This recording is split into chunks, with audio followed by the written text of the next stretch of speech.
Bonjour à toutes et à tous, on se retrouve dans une nouvelle vidéo dans laquelle je vais vous montrer comment intégrer un pop-up qui se déclenche sur votre site web WordPress lorsque des visiteurs arrivent. Euh, Tout d'abord, quelques conseils avant de commencer. Lorsque vous utilisez des pop-up sur votre site, premièrement, n'en abusez pas, car cela peut rapidement saouler le visiteur et le pousser à quitter votre site, ce qui serait dommage. Je vous conseille aussi de les faire apparaître au bon moment, environ 40 secondes après que le visiteur soit arrivé sur votre site, mais aussi, mais surtout pas au début. Vraiment, ne les mettez pas surtout, ne les mettez surtout pas au début dès qu'il arrive, ça risque de l'énerver. Et pour finir, faites en sorte que votre formulaire pop-up soit bien, comment dire, adapté à votre site avec les couleurs et de toute façon, on verra ça dans le tuto. Du coup, donc maintenant, je vais vous montrer comment créer vos pop-up. Alors, on va se rendre dans votre tableau de bord WordPress. On va aller dans Extension, ajouter une extension. Et on va télécharger l'extension Sumo. Ok, ok, c'est celle-ci. On va l'installer et l'activer. Et après, juste après, ça va vous demander de créer un compte sur l'application Sumo. Et après, on pourra accéder aux réglages pour paramétrer notre formulaire de, de pop-up. Et vous pouvez utiliser des formulaires de pop-up pour différentes raisons, que ce soit pour capturer des mails, pour maintenir votre client sur votre site s'il s'apprête à partir. Du coup, là, je vais aller voir. Je crois on va aller dans le tableau de bord d'accueil pour voir si ça nous a mis l'extension. Non, on va se rendre dans extension.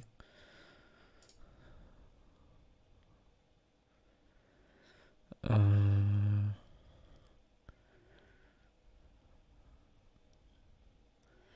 Ok, on peut voir qu'elle a été activée. Du coup, on va se rendre dans Sumo. Le menu apparaîtra tout en bas de votre page WordPress. Et là, ça va tout de suite nous demander de nous connecter. Du coup, on va se connecter avec un compte. Je sais pas s'il faut. Ouais, il faut que vous ouvriez un compte juste avant. Du coup, là, je vais me connecter. Ok, ok. On va se rendre sur le tableau de bord Sumo. J'aurais dû l'ouvrir dans un nouvel onglet. Ah, du coup, non, en fait, ça nous. On va aller dans mes applications. Oui, ça nous l'ouvre dans un autre onglet. Dans un autre onglet. Et je sais pas si c'est en français. On va mettre non merci. Ah bah ça tombe bien parce que c'est en français. À l'époque, c'était en anglais. Mais là, du coup, ce sera plus facile si vous n'êtes pas très bon en anglais. Alors, on va créer un formulaire. Et du coup, là, vous voyez, on a un exemple déjà tout préparé de ce que ça pourrait donner. On va le publier pour voir ce que ça donne sur notre site. Il y a un petit bug, je crois. Du coup, vous pouvez créer un formulaire de, de pop-up pour plusieurs raisons. Soit pour collecter des mails, généralement c'est pour ça, ou pour demander un appel à l'action, que ce soit pour tout et n'importe quoi. Par exemple, lorsque votre client souhaite passer une commande mais qu'il n'est pas sûr, vous pouvez, lorsqu'il s'apprête à quitter la page, mettre un code promo pour l'inciter à passer à l'action, à acheter. Bon, après, il y a les partages sociaux, c'est pas vraiment utilisé. Et bah, ça, c'est vraiment si vous êtes fort en code, mais c'est pas la thématique de cette chaîne. Du coup, on va rester sur ces trois options. Bon, plutôt ces deux options. Alors, vous voyez qu'on peut choisir le type de formulaire, de quelle façon ça va apparaître. Euh, on va essayer on va voir ce que ça donne lorsqu'on se rend sur le site. J'ai rien touché pour l'instant, mais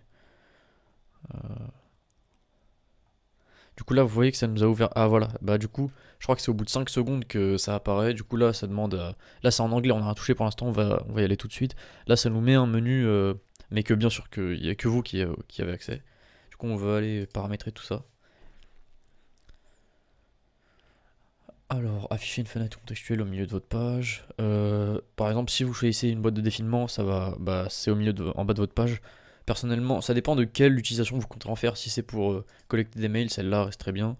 Après, il y a un formulaire avec. On va voir celle-ci.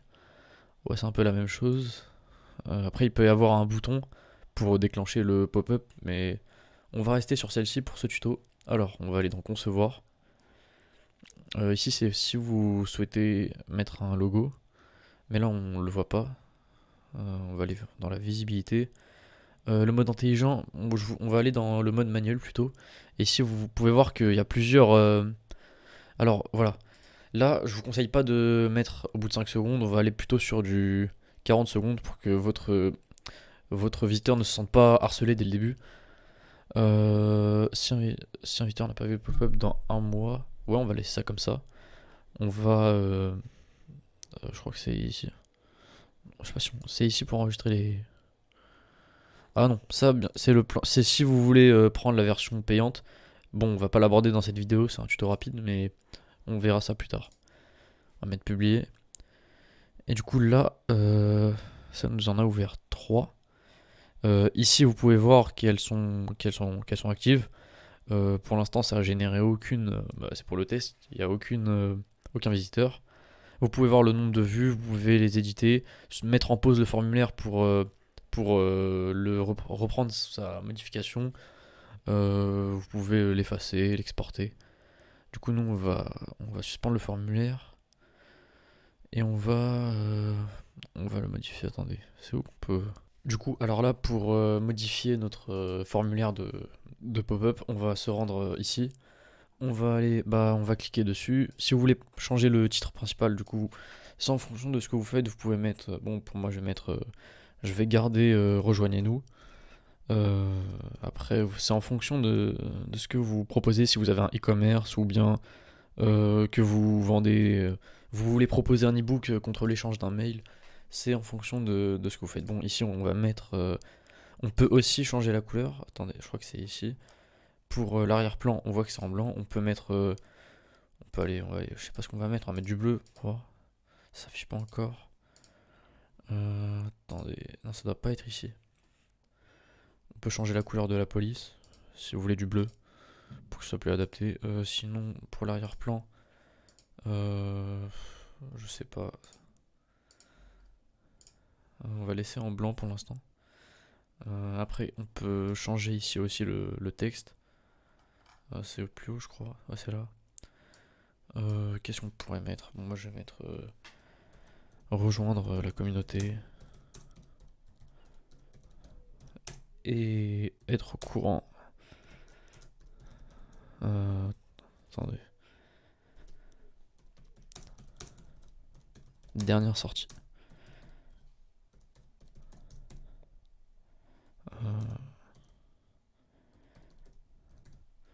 Après, on peut encore. Bah, du coup, ici, si vous voulez se laisser. On va aller sur ce bouton-là. Attendez, on faut pas oublier de mettre à jour. Ah ouais, à chaque fois qu'on met à jour, ça nous renvoie vers le menu d'accueil. On était où? On était dans visibilité, je crois. Dans type de formulaire. Ouais, c'est là. Du coup, là, abonnez-vous maintenant. On peut mettre quoi? Vous pouvez le laisser. Vous pouvez aussi aller en bas pour changer la couleur de l'arrière-plan. Vous pouvez mettre du noir en fonction de ce que vous faites. On va laisser du noir, c'est pas. On va essayer le rouge, tiens. Un peu plus. Après, là, c'est juste des modifications. Ce sera à vous de voir en fonction de ce que vous faites. Quoi d'autre encore? On va aller. À mon avis, il n'y a pas que ça. Du coup, ici, le bouton. Vous pouvez changer, vous pouvez vous amuser à agrandir si vous voulez quelque chose de plus grand. Mais après, ça aussi, vous pouvez le bouger. Le bouton, vous pouvez également le déplacer. On va voir ce qu'on peut faire à l'intérieur.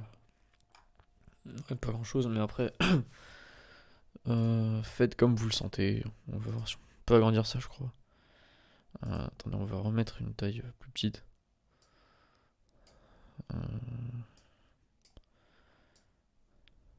Tac, tac.